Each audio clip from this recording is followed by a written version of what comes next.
अहमद और आप देख रहे हैं बनारस की आवाज न्यूज चैनल। आज हम एक बार फिर जनाब इदरीस साहब बारों के सरदार साहब से जुड़ चुके हैं और जानते हैं कि बिजली के नए क्या शासनादेश आए हैं और इससे बुनकरों का अब क्या लाभ होगा। जो नया आदेश आया है इदरीस साहब, क्या है ये नया आदेश? इसे बुनकर समझ नहीं पा रहा है। सबसे पहले तो मुबारकबाद उत्तर प्रदेश की सरकार का कि अप्रैल 2006 को जो शासनादेश उन्होंने जारी किया था उसके लिए उनको बहुत बहुत मुबारकबाद।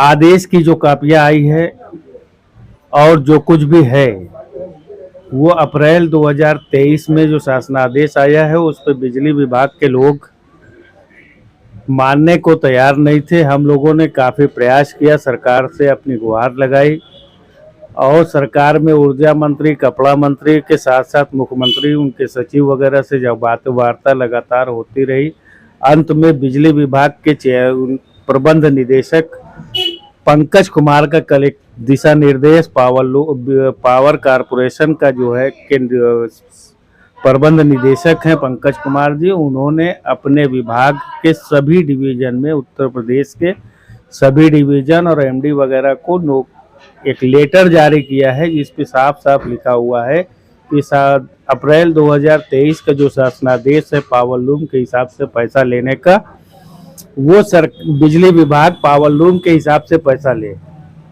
और हथकरघा विभाग ने भी पिछले 2 हफ्ता पहले भेजा था, लेकिन बिजली विभाग के निचले स्तर के हो चाहे उच्च स्तर के जो अधिकारी या कर्मचारी हैं वो कहते हैं कि हमारे विभाग का आदेश नहीं आया है, इसलिए हम इसको नहीं मानेंगे, हम एचपी के हिसाब से पैसा लेंगे। लेकिन कल पंकज कुमार जो प्रबंध निदेशक है उत्तर प्रदेश पावर कारपोरेशन के, उनका लेटर आ गया है। उनका लेटर ये हमारे पास मौजूद है। मैं किसी भी तरह की हवाई बात करने वालों में से नहीं हूँ। हो सकता है किसी समय लोग हवाई बात किए होंगे, लेकिन हम किसी भी चीज़ को अगर बोलते हैं तो वो ठोस तरीके से उसका सबूत लेकर के ही बैठ करके बात करते हैं। तो ये पंकज कुमार जी का जो प्रबंध निदेशक है उनका दिशा निर्देश है और उत्तर प्रदेश के सभी डिवीजन में आ चुका है। अब अगर बिजली विभाग के लोग आनाकानी करते हैं या मानने से इनकार करते हैं तो उनके खिलाफ हम लोग जो है एक्शन लिया जाएगा। अगर उसके बावजूद भी बिजली विभाग के लोग नहीं मानेंगे तो सीधा रास्ता हम लोगों के पास बचा हुआ हाई कोर्ट का। हाई कोर्ट में अपील किया जाएगा, उसके बाद जो होगा फिर देखा जाएगा। तो ये आदेश आने के बाद जो किलोवाट में 1720 या 60 रुपये लेते थे, तब उसमें बुनकरों कितनी राहत मिली उसमें? अब उत्तर प्रदेश का जो अप्रैल 2023 में जो शासन का आदेश आया था, वो शासन का आदेश यह था कि 60 इंच तक के जो जितने भी पावर लूम है उसको सरकार आधे हार्स पावर की मोटर से चलने वाला पावर लूम मानती है। 60 इंच के ऊपर वाला चलने वाला जो पावर लूम है उसको 1 हार्स पावर के मोटर से चलने वाला पावर लूम मान करके उन्होंने आदेश जारी किया है।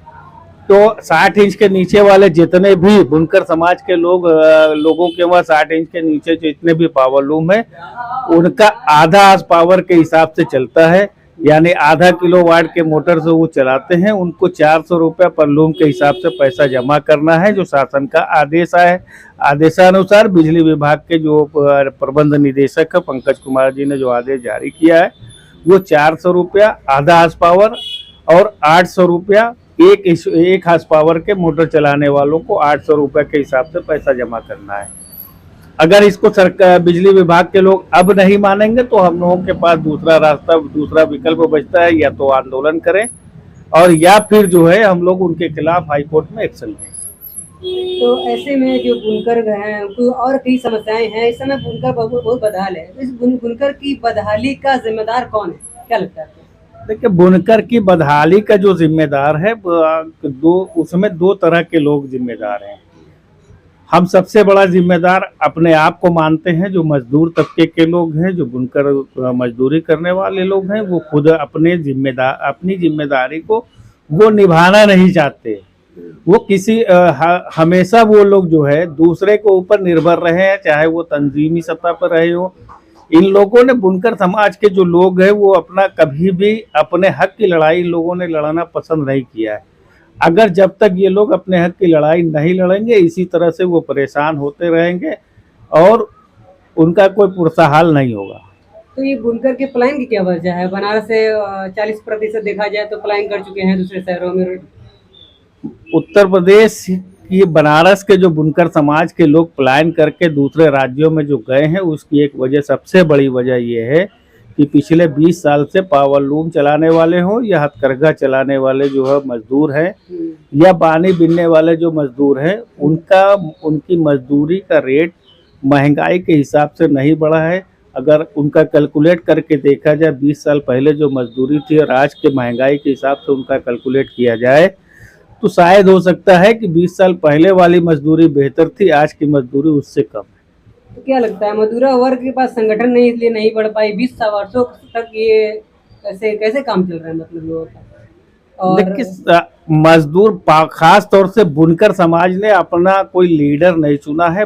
खास तौर से बनारस के अंदर तंजीम चलती है जो सदियों पुराने, कई वर्षों 500-600 साल पहले से ही जो तंजीमी सतह बनारस में चली आ रही है, उसी को बुनकर समाज हमेशा मानता रहा है। लेकिन आज बनारस के अंदर मजदूरों का महंगाई के हिसाब से जो हाल है, उस पे बनारस की जो तंजीमें हैं उस पे गौर नहीं कर रही है। तंजीमी सतह पे जो लोग जिम्मेदार हैं, उनको अपनी जिम्मेदारी को निभाना चाहिए। लेकिन बीते दिनों 25% का ऐलान भी हुआ था, नाटी में एक बड़ा जलसा हुआ था। इसके बाद भी क्या तंजीमी सतह पर जो ऐलान हुआ, इसका कहीं ना कहीं अमल नहीं है लोगों में?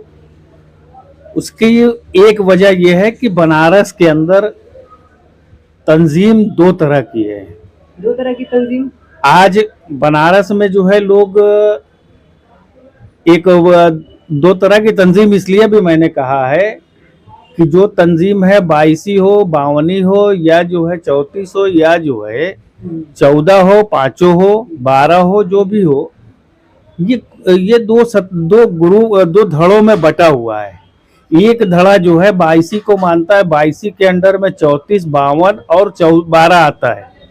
वो अपने को मानते हैं कि जो 22 का जो सरदार, चाहे वो वर्तमान में हो या पूर्व में सरदार रहे हो, वो जो आदेश करेंगे हम मानने के लिए तैयार है। दूसरा धड़ा ये है कि 14 का जो आदेश होगा, या जो उनके वहां भी एक 22 है, वो दो लोग अगर जो भी आदेश करेंगे उसको हम मानने के लिए तैयार है। जो सवाल आपने उठाया है कि पिछले साल नाटी इमली के मैदान में मजदूरी बढ़ाने का जो आदेश जारी किया गया तंजीमी सतह पे, तो वो दो धड़ों में बंटने की वजह से उस पर अमल नहीं किया गया है। तो ये कब तक बढ़ते रहेंगे? एक तरफ बुनकर पलायन कर रहा है, बेरोजगारी बढ़ रही है, महंगाई बढ़ रही है, तो क्या लगता है ये तंजीमी जो सिस्टम है, बुनकर बिरादराना तंजीम जिसको कहते हैं, ये कब तक बटे रहेंगे? ऐसे ही बटे रहेंगे और बुनकर बदहाली और जाता रहेगा?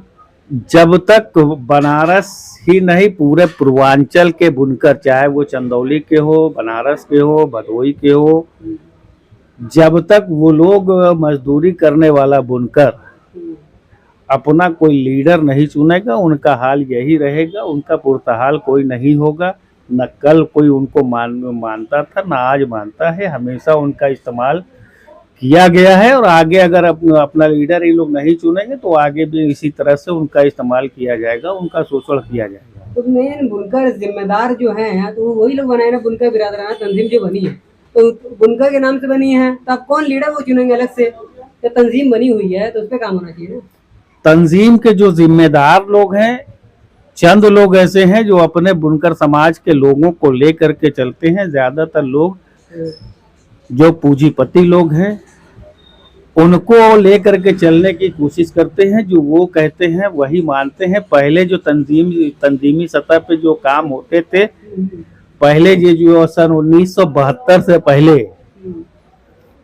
तंजीमी सतह का तंजीम का ये हाल था कि अगर कोई नया डिजाइन, पहले तो पावर लूम थे नहीं, हथकरघा था, तो अगर कोई नई डिजाइन का इजाद हो तो वो साड़ी तैयार होने के बाद बावनी के महतो के पास जाता था और उसके अलावा जो तंजीमी सतह के जो जिम्मेदार थे उनके पास जाता, तो वो मजदूरी तय करते थे। लेकिन आज जितना चाहे उतना डिजाइन बना लो, जो चाहे सो कर लो। तंजीम के जो जिम्मेदार लोग हैं वो उस पर ध्यान न कल दिए हैं ना आज दे रहे हैं। 72 के बाद से ये निज़ाम बंद कर दिया गया है। यही वजह है कि आज बुनकर समाज बदहाली के दौर में गुजर रहा है। क्यों नहीं जो है दूसरे राज्य में जो बुनकर हैं वो भी तो वहां मजदूरी कर रहे हैं, वहां पे भी तो व्यापारी उनसे मजदूरी करवा रहे। क्यों जो है वहां खुशहाल है, वो बनारस का मजदूर क्यों जो खुशहाल नहीं है? उसकी वजह यही है कि वहाँ जो लोग चाहे बनारस के बाहर जो दूसरे राज्य में जो यहाँ से जा करके काम करते हैं उन्हें अच्छी मजदूरी मिलती है। यहाँ 72 के बाद से हमने अपनी होश में देखा है कि पावर लूम जब से चलना शुरू हुआ है उसके बाद से पावर लूम में पहली बार पावर लूम में बुनकरों मजदूरी घटाना शुरू किया। उसी के देखा हथकरघा के लोगों ने भी मजदूरी घटाना शुरू कर दी। ये निज़ाम न कल अच्छा था, ना आज अच्छा है, ना आगे आने वाले दिनों में अच्छा है। महंगाई के हिसाब से मजदूरी बढ़नी चाहिए। तो जैसा कि बहुत सी बातें यहाँ सामने आ चुकी है, लेकिन एक मन में भी सवाल है कि ये बुनकर बिरादराना तंजीम, इसको बुनकर कहा जाता है, बुनकर के नाम से चलती है, इसके अंदर जो बुनकर आते हैं वो दूसरे शहरों में रोजगार क्यों तलाश कर रहे हैं? आपको क्या लगता है? अपने चैनल के कमेंट बॉक्स में बताइए और मिलते हैं अगली न्यूज़ के साथ।